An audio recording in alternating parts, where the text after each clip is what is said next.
ஜெய் வாராகி, ஜெய் ஜெய் வாராகி. நம்ம டிவியை சப்ஸ்கிரைப் பண்ணுங்க, பெல் பட்டனை அழுத்துங்க. அன்பு நேயர்களே அனைவருக்கும் ஒரு அற்புதமான மகிழ்ச்சியான செய்தி என்னன்னு கேட்டீங்கன்னாக்கா, குரு பெயர்ச்சி. நாம் எல்லோரும் மிகுந்த ஆவலோடு எதிர்பார்த்து காத்திருக்கக்கூடிய ஒரே ஒரு பெயர்ச்சி எதுனா குரு பெயர்ச்சி தான். பொதுவாக எல்லாருக்குமே பெரிய சக்கரவர்த்தியா இருந்தாலும், பெரிய ஒரு செல்வந்தராக இருந்தாலும், ஒரு பணக்காரனா இருந்தாலும், அவன்கிட்ட எல்லா பணங்காசும் இருக்கு அப்படின்னு வச்சுக்கோமே, இன்னும் ஒரு 100 ஆண்டுகளுக்கு தேவையான அல்லது 200 வருஷத்துக்கு தேவையான பணங்காசு ஒருத்தர்கிட்ட இருக்கு. அவனுக்கும் பயம் இருக்கும், அவனுக்கும் கஷ்டம் இருக்கும். அந்த பணத்தை பாதுகாக்கிறது எப்படிங்கிற கஷ்டமா இருக்கலாம், அல்ல எதிரிகளுடைய தொந்தரவுகளாக இருக்கலாம், அல்லது வேற ஏதேனும் ஒரு பயம் இருக்கலாம். அதே போல ஒரு பரம ஏழைக்கும் ஃபியூச்சரை பத்தின ஒரு பயம் இருக்கும்.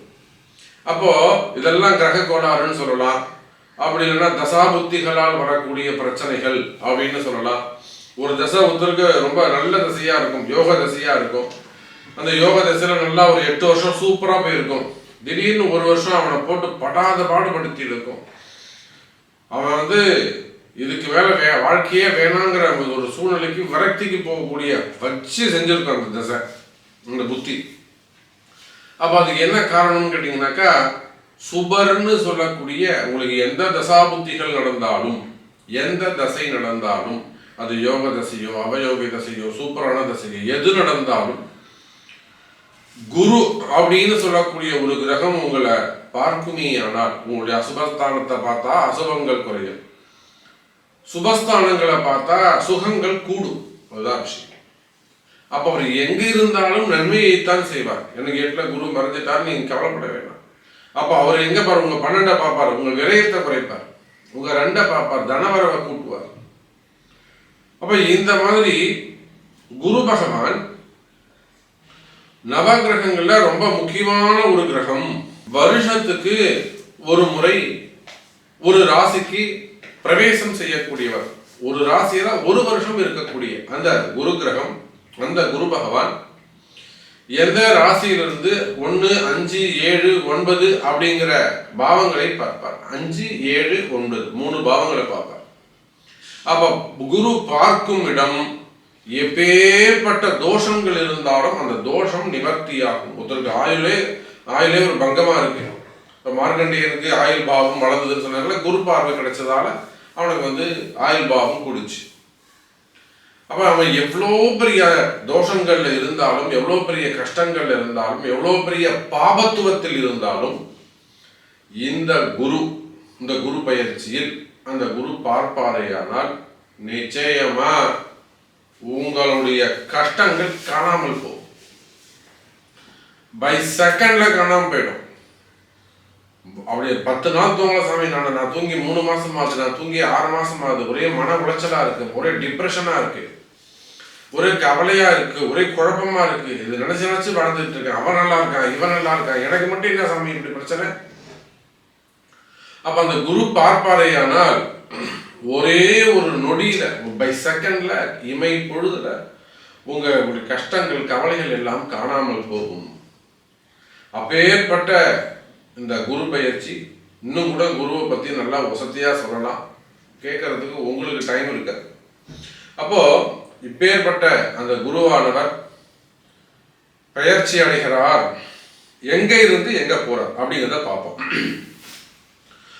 குரு பகவான் குரோதி வருஷம் சித்திரை மாசம் 18ஆம் தேதி, ஆங்கிலம் 1/5/2024, குரோதி வருஷம் சித்திரை மாதம் 18ஆம் தேதி, ஆங்கிலம் 1/5/2024 புதன்கிழமை, உதயாதி நாழிகை 28:22 நாழிகைக்கு, மணிக்கணக்கில் மாலை மணி 5:19 மாலை மணி 5:19 திருவோண நட்சத்திரத்தில்,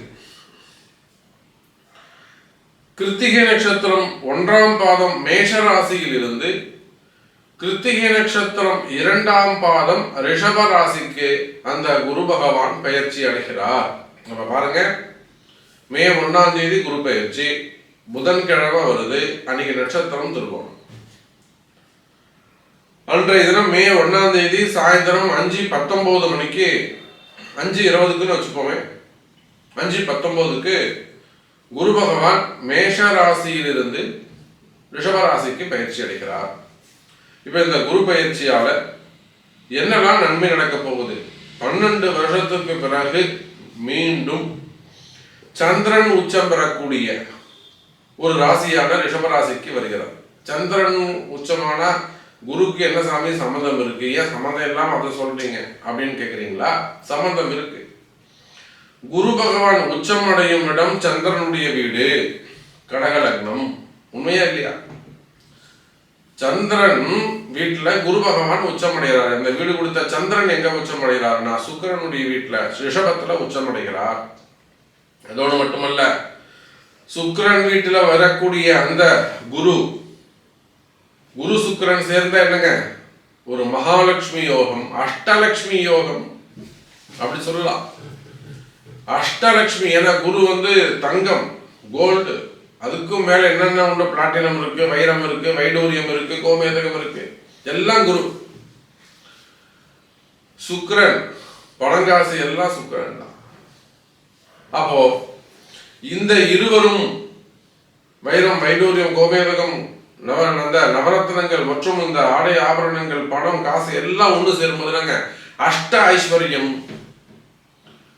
அப்ப அடுத்த ஒரு வருடத்திற்கு அஷ்டலட்சுமி யோகம், அஷ்ட ஐஸ்வர்ய யோகம் யாருக்கெல்லாம் இருக்கு அப்படிங்கிறத நம்ம பார்க்க போறோம். ஸோ இந்த ரிஷபராசிக்கு வரக்கூடிய குரு பெயர்ச்சி உலகத்துக்கு நல்லது, நம்ம நாட்டுக்கு நல்லது. குறிப்பா நம்ம பாரத தேசம் சிறப்பானதாக இருக்கும். நம்முடைய பாரத தேசத்திற்கு நல்ல வளர்ச்சியாக இருக்க போகுது. அரசியல் சிறப்பாக இருக்கும், அரசியல் மாற்றங்கள் ஏற்படும். பொதுவாக இந்தியாவுடைய பொருளாதாரம் மேற்படும்.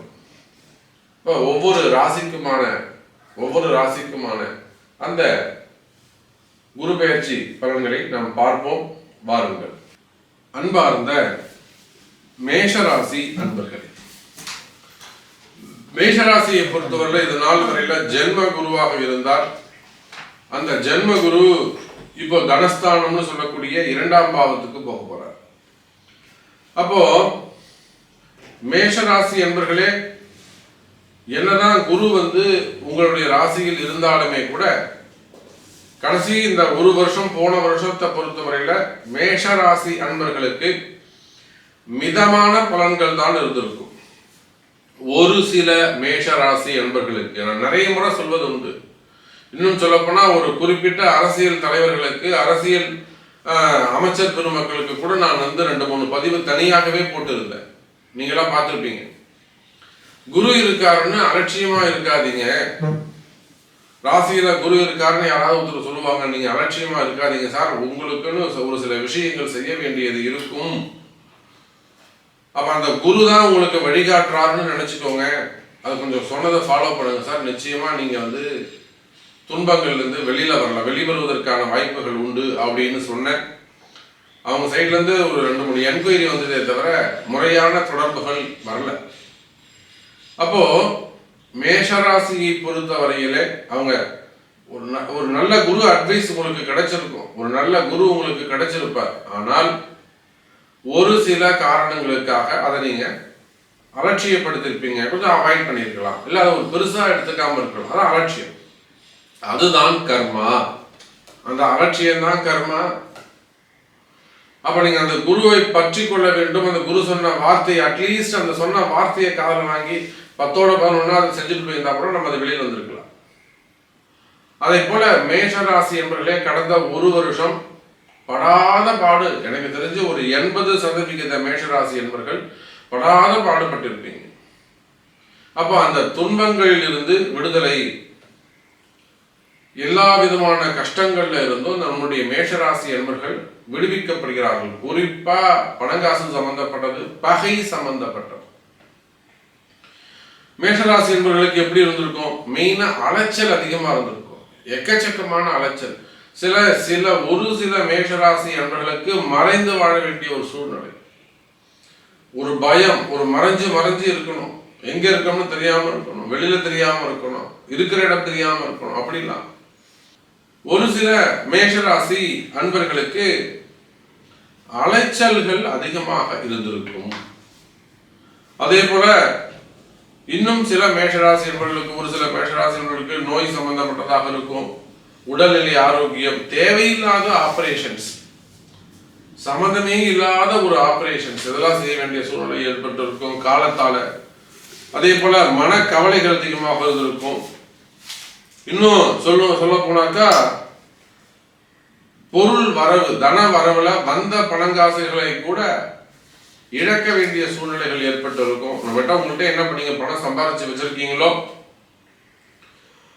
அந்த பணங்காசுகளை கூட மிஸ் பண்ண வேண்டிய ஒரு சிச்சுவேஷன் அங்க ஏற்பட்டு இருக்கும்.